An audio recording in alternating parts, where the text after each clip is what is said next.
Welcome to the Energy Espresso Podcast. Power Hour is a monthly episode where Dave Bosco and Travis Simmering get together once a month to talk about power, life, and golf, and how innovation is reshaping the energy world faster than ever. Good afternoon, everybody, and welcome to this week's episode of the Power Hour. I'm your host, Dave Bosco, Travis Simmering, and appreciate y'all joining us. We're going to have a little bit of fun today. So, Travis, last time we did a Power Hour recording before we took a little break for the summer vacation series. We ended up recording that in the temporary powerhouse, but we're in a new spot today. we are definitely in a new spot. We're in the official powerhouse. What? So with it being the inaugural episode in the real powerhouse, we're gonna do a little competition. We're doing a tin cup series, 7-iron single club on Pebble Beach 6 sips. So this is gonna be interesting. Hope you guys are entertained by this, and let's see how it turns out. I like it. All right. So Just so everybody knows before he hits, 7-iron is his favorite club. yes, The host picked what club we were going to use. I did, and I hope that I'm gonna ride it just like I did in my practice swing, which I kind of screwed up and should have left it. So we're gonna see what this turns out to be. How many are in there? Oh, another good little. This guy. Pretty decent. I think you should put your driver away.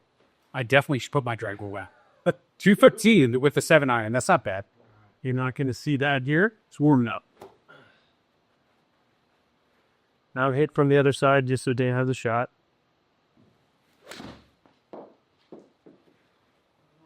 All right. And let's shorter. That's okay. That'll play. We got time. You have time. So this is the shot that I was interested in on 6. Yeah. This one headed up over the cliff. I know. I'm going to adjust myself here for a little bit of left bias. I was really hoping Skip didn't go check the yardage over there. Simply because. Oh, wait, it's me. Don't hit. Oh, yeah. Oh, I was longer. That's right. Sweet. Looks aren't everybody, Travis. That's right. Real play smart. Yes. They're trying to wing him. Like Strashoba. So pop. Oh, next strike. Stay out of that trap. Give him the member specials. This is going to be interesting. So, Travis, we took a break off for the siren. You're going to be getting it started back up. Yep. What's DJ Dad got going on with the team this year? DJ Dad is about to start up again. We're playing a little bit of fall softball. Coach pitch. Nice. Hopefully I get to pitch. Don't hit any little girls. But pretty excited for the new playlist. There's a lot of good songs out. I love it, man. What's the team's name this year? It is the Bomb Squad. Boy, I was out hoping to hit a bomb there, but We know. Listen. Try for show. The rest of it has to be pulled together. yeah, so we got the Bomb Squad. It's like the Bomb Pop theme, which is pretty cool. Pretty excited about that. So what does the logo look like? It looks like a guy hitting a bomb with a bomb pop coming out. A bomb meaning like a softball just getting sashed. So that's really cool. Really cool. I am a little concerned about some of the walk-up songs. Hoping we don't have any, Pink Pony Club. Yeah. Tell you, it's tough to filter that out. Oh, look at you, Travis. There you go. Nice. So yeah, that's exciting. We got a bunch of softball coming up. We've got gymnastics is in full swing, dance. All the girl things are happening. I love it, man. What'd you guys do this summer? Man, we didn't take a big vacation, but we did visit some family in Ohio. We did a couple small trips with the family. Like it. Oh, man. Talking at backsword. Oh, no excuse. I thrive in distraction. Will you hear me? Oh, That's going to work. get up there and ride. Get up there and ride. Do not get Get on the green. Get on the green. Go in the hole. You have got Hard. It's pretty incredible with a 7-iron. I got to say, for the guy that, just did it. especially with that swing. I know it was like, listen, you don't have to be too good. You got to be lucky. You clearly meant to do that. Yes. All right, how far away? 56, and I got to get it within 10 feet for a par. Oh, that was well done. No. Listen, that's tough to thread the needle on a 7-iron at 50 yards. This is nearly 0 for 2. He shallows. Unless you junk it. Oh, That was close. that was the goal. That was close. All right, the inaugural competition goes to the host of the show. Sir, thank you very much.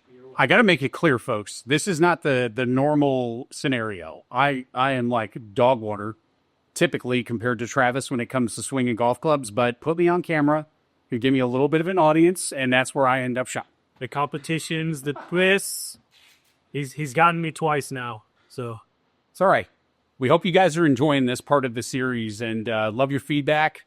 And let's go ahead and cut to talking about power and some of the dynamics that are happening in the market. sounds good. So, Travis, that was fun, man. That was fun. Despite the outcome, that was fun. But everybody will get to see that you were just made for the camera. It's true. And also, there is a lesson out of it. You only remember how good winning is by losing. There's much more appreciation. Yeah, totally. And listen, I mean, like, this is my life when it comes to playing golf. So it's nice to see the table slightly turned. No, that was impressive. that was really impressive. So when we get out to Pebble Beach, 7-iron on 6, Yes. all the way through. Dude, I think we totally should do that. Can't beat a par. I mean, gosh darn it, if I can get par with a 7-iron, like, I don't know if I'll ever play another freaking club again. Totally agree. Except maybe my 52. Yeah, bombed it. So Pebble Beach, I'm stoked. It's going to be great. I mean, DEP puts on an awesome conference. We'll be out there. Looks like there's a lot of good speakers, ton of good content, super relevant to, this show and what we've been talking about. So I'm excited to hear some new perspective, maybe some new announcements. Who knows? Yeah, it's going to be great. The folks at DEP always do a bang up job. And what a great place to have it in also. It's incredible. Yep. It's beautiful. Golf news. What's shaking in the world of golf? So the FedEx Cup playoffs are about to start. We had a little lull. It's weird. They changed up the schedule. This year's the first year. Not sure if I love it or not. All of the majors happen kind of really quick, which is super exciting when you're in it. And then they kind of take a break.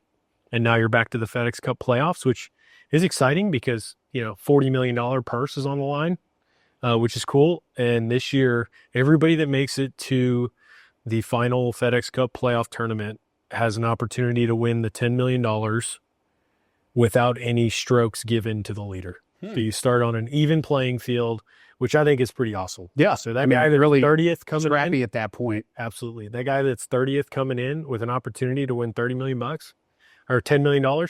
Yep. Pretty cool. Pretty cool. Who do you got as your favorite? I mean, I don't know how you pick anybody right now other than Scotty for everything. Yeah, he's pretty incredible. So, and I think I saw a statistic and, the Grand Slam piece of it at his age, he's just having a pretty phenomenal season and career. I think the only other person to do a similar type of, culmination of that success is Tiger Woods, right? yeah, his is like a really shortened version of that. So Yeah. we'll see how long it lasts. I mean, actually, the wins that he has are in such an incredibly short amount of time. It's only been 3, maybe 4 years that he's been kind of on the stage doing this. So Yep. it'll be cool to see how long it can last because he's incredible right now. He absolutely is. And then we're going to be blessed enough to go to the Ryder Cup as well. That's going to be pretty cool. I'm extremely excited. I think Bethpage Black, all of the drama from the last Ryder Cup, Keegan, player, coach, it's going to be absolutely insane. I hope the New Jersey, New Yorkers behave a little bit, but also create an awesome atmosphere. So, Yes. And outside of the awesome golf, awesome venue, I'm looking forward to us going and getting some really good pizza too. yes. Portnoy, I've been looking at his top 10 list, and it all is outside of Boston, pretty condensed within a certain radius of where we're going to be at. So, I love it. A couple days of just straight pie. yes, all the pizza. Data centers, power, AI continues to be something that just is like insanely in the news, right? Yeah. And you and I were chatting kind of the SMR piece of this with a lot of, recent announcements that have been coming out. I think, my 2 cents is you got a lot of people that are, providing some guidance as to, where they're going to go inside of the market, related to SMRs. But, I just kind of go back to like, it's pretty long in the tooth before they actually hit the market. Right. Yeah, I think it's super murky. You know this area or space a lot more in depth than I do. So as the guy that's looking at it with headlines and doing, I would say a good amount of research, it feels really murky when that's actually going to play a legitimate part.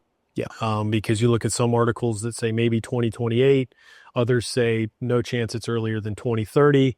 But then you've got folks that are partnering to do something today that's maybe today, right? Like, so it's just an interesting technology that should warrant a kind of long process to get approved. Mm-hmm. I mean, I think we all agree on that from a nuclear perspective. Like, it's serious stuff that should go through a process that takes much longer than your traditional nat gas power plants to get approved.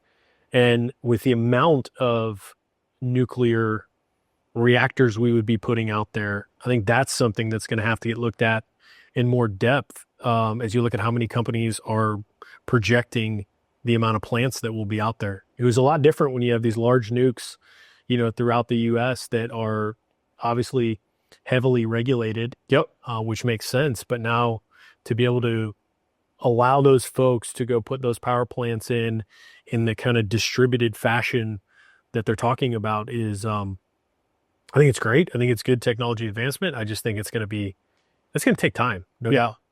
There's also a lot of challenges, at a traditional nuclear plant. You've got highly enriched uranium that's for power generation that, pretty much stays there at the plant. You've got waste that's removed. The bigger thing that I've been thinking about is, we don't produce a ton of, uranium and whatever other type of nuclear material with some of these pellets that are wrapped with like graphite, right? Yeah. It's coming from, China, Russia, areas that, we're, engaged in some conflicts, as well as there's also challenges from a supply and trade. I don't know how these businesses can accurately plan for the future without having line of sight to knowing what that supply looks like. Because most SMRs, it's 5 to 7 years that those pellets have reached like useful life before the kitty has to be refilled, for lack of a better term. Gotcha. So how does that work out? 2029, and look, maybe that's where some of the murkiness comes from in the forecasting. Yeah, like that. There is no clear consensus on when and how much that plays into the overall capacity mix, right? Like that's probably one of the biggest missing pieces. Like we know what renewables can do. We know what gas can do. We know what we want to turn off in terms of fossil fuel generation.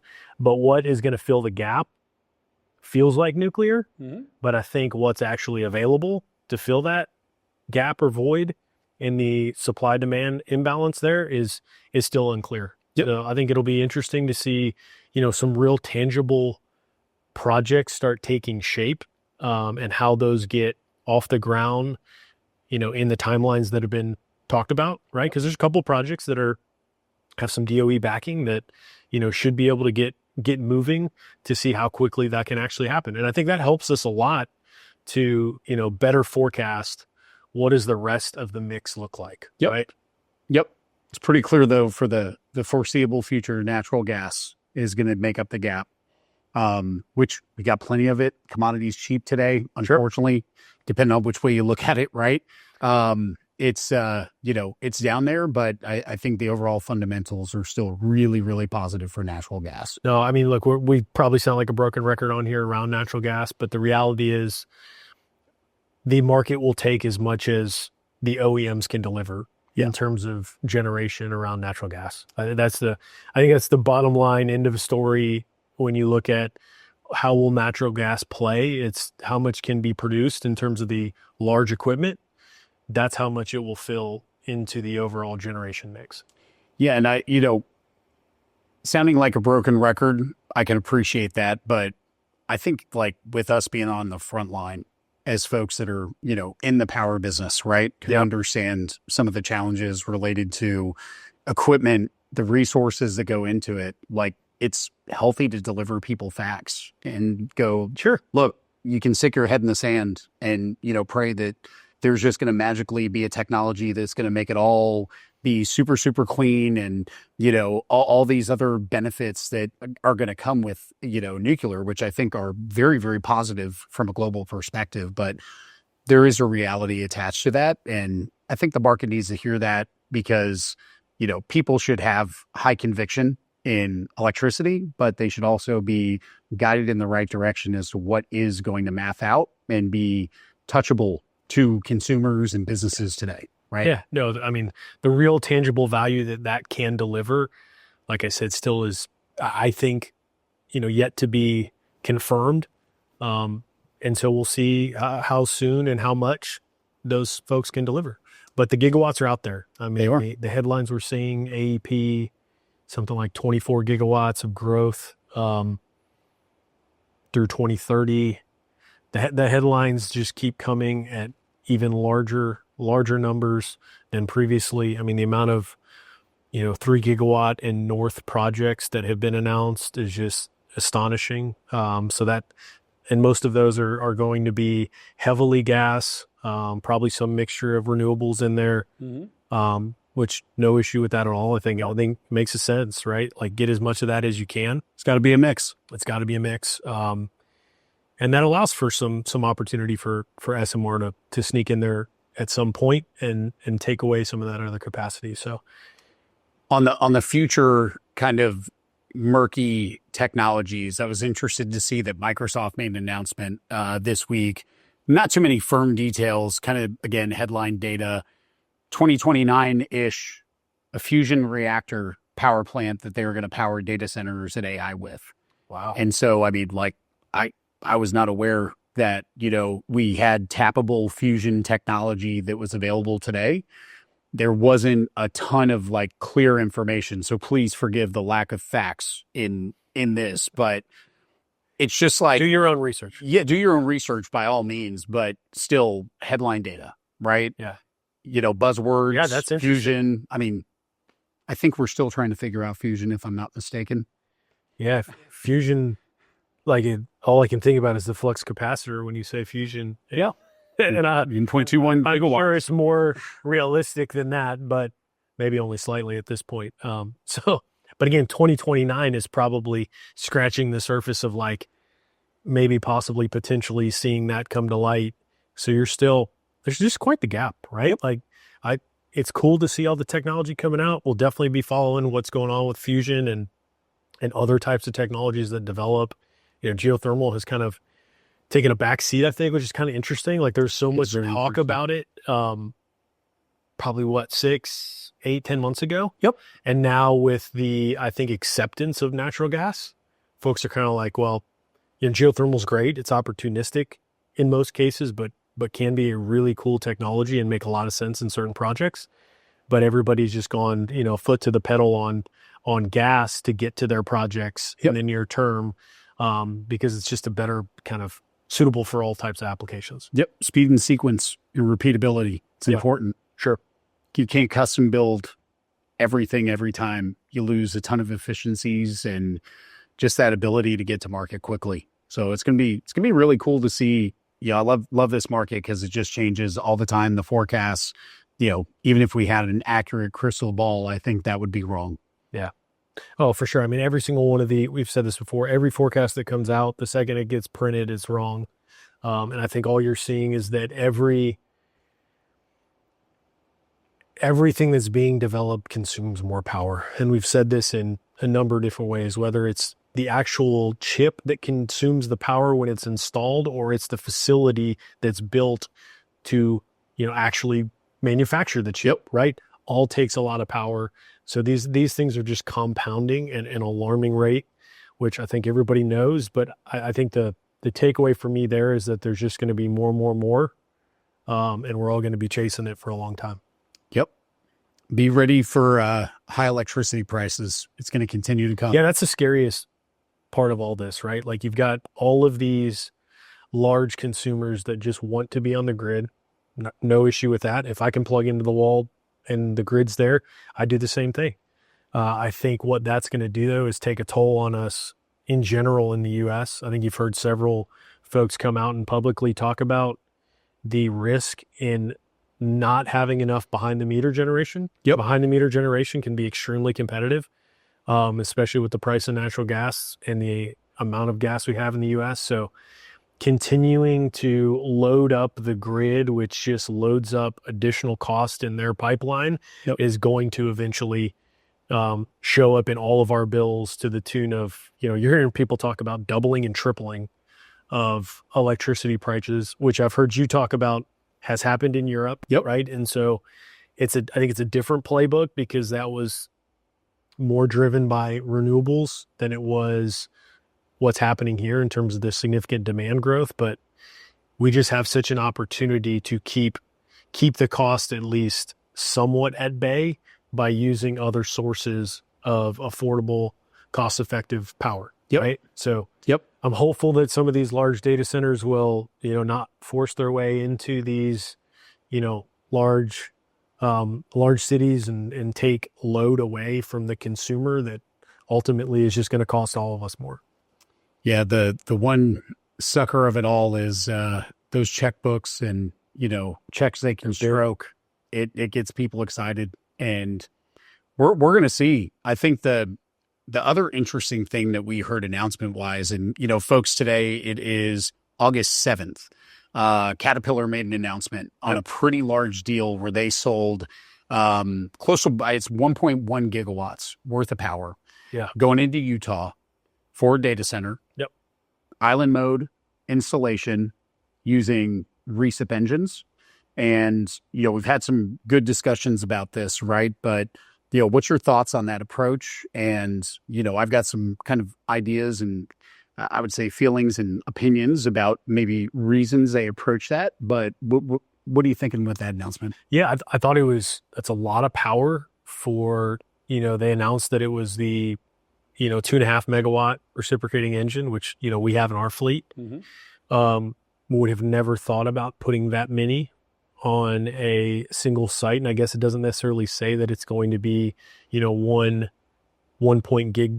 gigawatt distributed solution. So maybe it's separate sites, but that's still a lot of power to be produced by that small of a power node. Yep. So at first glance, when I see these announcements that talk about gigawatts of power that have combined cycle power plants attached to them, makes a lot of sense. So, the initial reaction is speed had to be a big part of that. Yep. Right. You can get that up and running and installed, probably sequenced in phases quicker than a large power plant.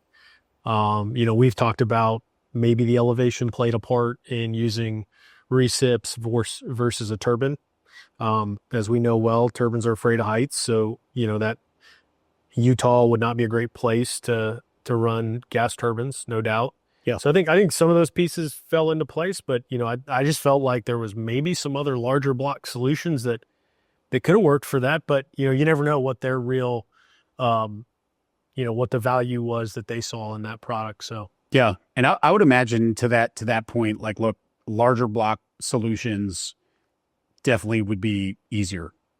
Power density, footprint. Yeah. Maybe from an efficiency standpoint, you're going to get greater efficiency, but where that's located, going over the Great Divide, moving larger pieces of equipment in there, B, a lot of the unknowns around the load swings that happen with AI, if you just zoom out for a moment and go, okay, you can control at a much more granular level loading on multiple recips. Like, look, there's going to be some really badass control system integration, which I'm super excited to see, how that all, just from the geek in me, ends up working out. And Caterpillar, being the corporation that they are, have no doubt they've figured how to manage that.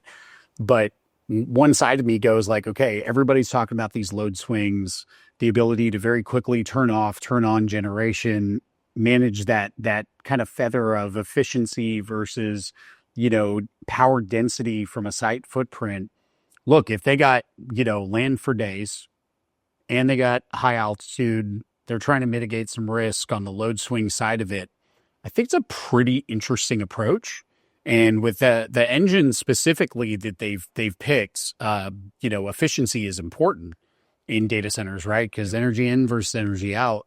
It's going to be really, really cool to see how that unfolds. Yeah, I mean, we've talked about this so much, and it is cool to see it actually kind of take shape, that there's not a one-size-fits-all solution, especially right now where even if there was, you couldn't get it. Yep.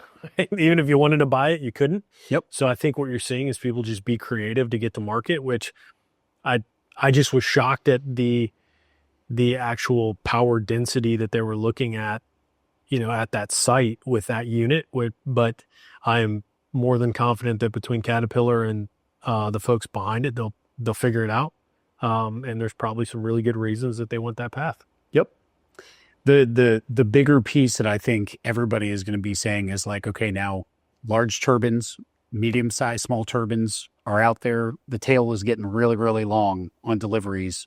Now in the recip market, same thing is happening. Yep. And with all these, forecasts, data centers, 70 to 130 gigawatts by 2029, manufacturing load growth, electric vehicle, all of the other things and stuff from an electrification standpoint, there's just a plethora of growth in load. And still, regardless of what you pick widget-wise to attack the problem, there's not enough supply. So at what point, is that kind of something's going to give? And, people who have bought a huge amount of AI chips all of a sudden have these facilities that they're kind of sitting around twiddling their thumbs. That's stranded assets and investment that can't go elsewhere into the market, right? Yep. I'm really interested to see what ends up evolving from a larger market dynamic around this. The one thing I do feel that this is going to end up pushing is the efficiency side of these data centers and these large language models, right? That's the only way you can get more out of less power, is figure out how to improve the overall efficiency. Totally agree. I mean, all of these things are not becoming more in quantity. They just need to be more in what they are today, right? Like that is an efficiency play. Even all the engine manufacturers and turbine manufacturers looking at ways to optimize their generation equipment. Mm-hmm. How do you squeeze another 1, 2, 3, 4% out of the existing install base? Because I don't think there's been a lot of that because we haven't had this problem in the past. So I think what you're going to see is some cool innovation around that, ways to just get the most out of what you've got, which opens up brand new markets as well for companies to go out and just get creative with the technology. Yep. And it's really cool because I to that point, I've used the kind of like word of primavera, right? Oil and gas. I feel like we're in a primavera, a rebirth of oil and gas. I feel like data centers, AI, there is a new industry that is popping up there. Power generation, period. There's a rebirth of new technologies and new ways to approach this. It is more, for me, exciting than anything else, and something for like young people going, hey, where do I end up getting into industry-wise? Like, this is an industry that has so much fundamentals power, period, that I just feel like, it's people have talked about the fifth or sixth industrial revolution, right? This is kind of that wave is barely even building up before the crest starts to form. Yeah. It's super cool. I think the fusion and flux capacitor, hopefully is just the tipping point of, the real technology that's coming, because you haven't seen the type of investment that we're seeing right now.